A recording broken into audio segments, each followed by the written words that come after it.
Hello friends, welcome to my YouTube channel Sanjeev Parsala. This is the analysis of chapter 18th of Bhagavad Gita. This is the last chapter of Bhagavad Gita. So I think it's the most important for all the readers. And if you are excited to study the Bhagavad Gita's 18th chapter, so I think first of all you try to study the analysis, then you try to study in deep. So what's its chapter name is the yoga of the liberation through the renunciation. Moksha Sannyas Yoga.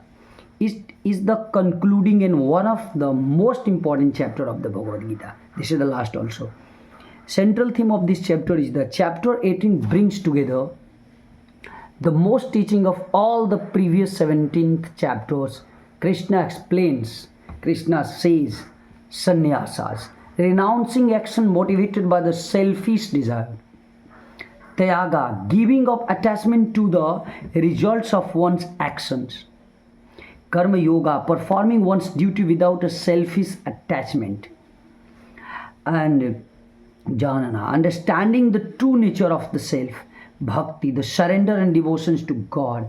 And Dharma, living according to one's proper responsibility. And Moksha, liberation from the bondage. The key message is not stop acting but act without egoistic attachment. Sannyas versus Tyaga. Arjuna asked whether renouncing action or renouncing its fruits is superior. Krishna answer is subtle. One should not abandon necessary actions merely because it is a difficult or unpleasant. Instead, one should perform one's duty while giving up attachment to its result. So in practical terms, wrong renunciation. I don't want responsibility, so I will withdraw. Right renunciation. I will do what is right, but I will not let success, failure, praise or blame control me.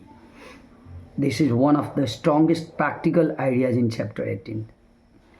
The three kinds of actions. So Krishna analyzes human behavior through the three gunas. Sattva, Rajasa and Tamasa. Sattva, clarity, harmony and wisdom. Rajasa's characters, desire, ambition, attachment.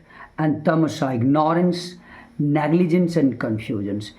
Ever renunciations, knowledge, actions, intellect, determination and happiness can be influenced by the three qualities. The deeper lesson is that a spiritual development involves moving from unconscious, desire-driven actions towards clarity and self-mastery.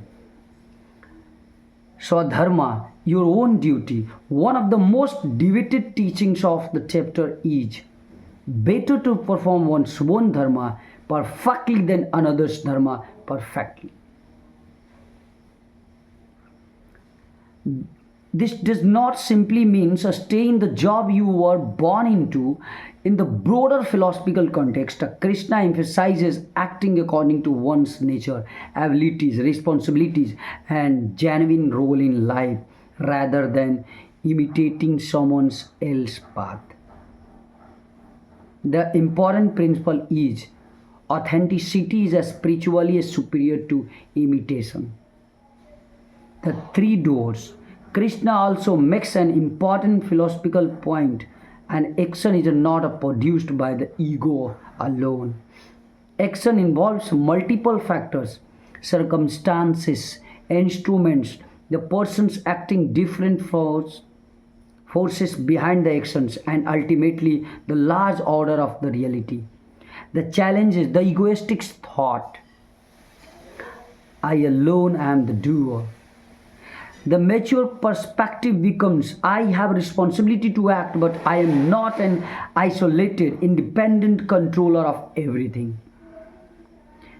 This reduces both pride in success and despair after failure. The climax at surrender. Near the end, Krishna gives up perhaps the most famous teachings of the entire Gita. Abandon all limited notions of duty and take refuge in me alone. Bhagavad Gita 18.6 is paraphrased. This is not a necessarily a command to abandon society or responsibility.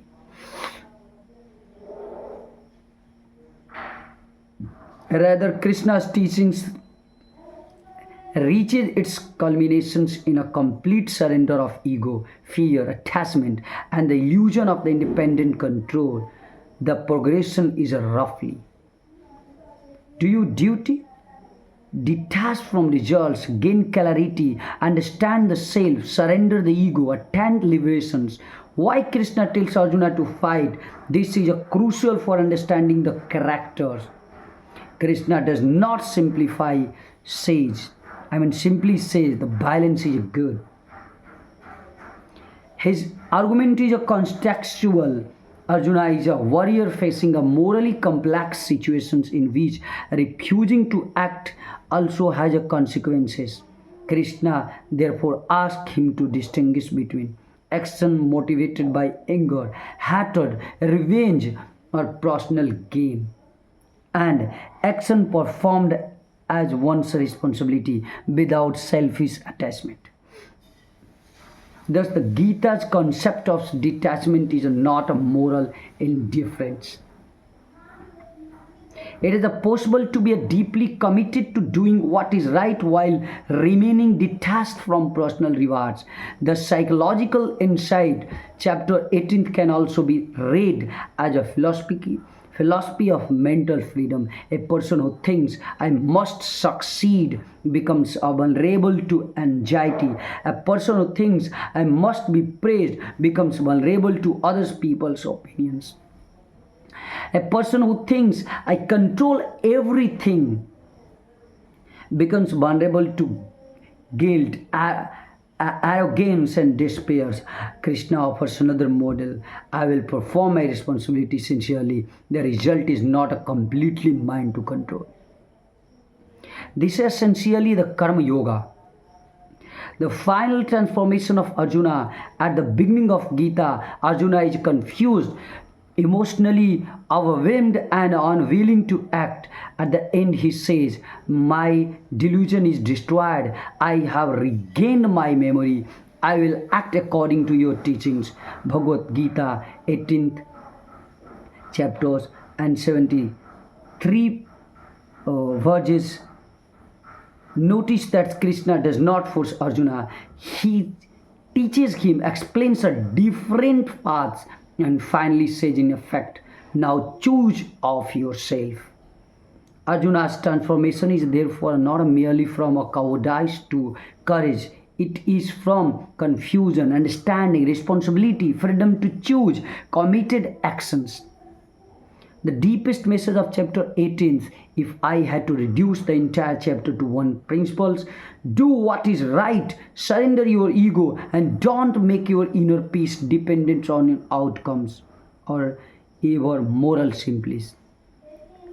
Actions without attachment plus knowledge without ego plus devotion without condition equal to liberation. Wow.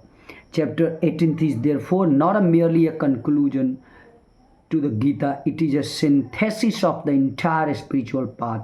Karam, jnana, bhakti, dharma, tyaga, and moksha ultimately converge in a surrender and freedom. This is all about the chapters 18th of Bhagavad Gita. I have already completed the whole 17th chapter, and today also I have completed the 18th chapter analysis of Bhagavad Gita. So if you are interested, so first of all you try to study analysis of chapters, Bhagavad Gita chapters all, then you try to study it deeply through books. So it's enough for today. Greet all of you. Jai Hind.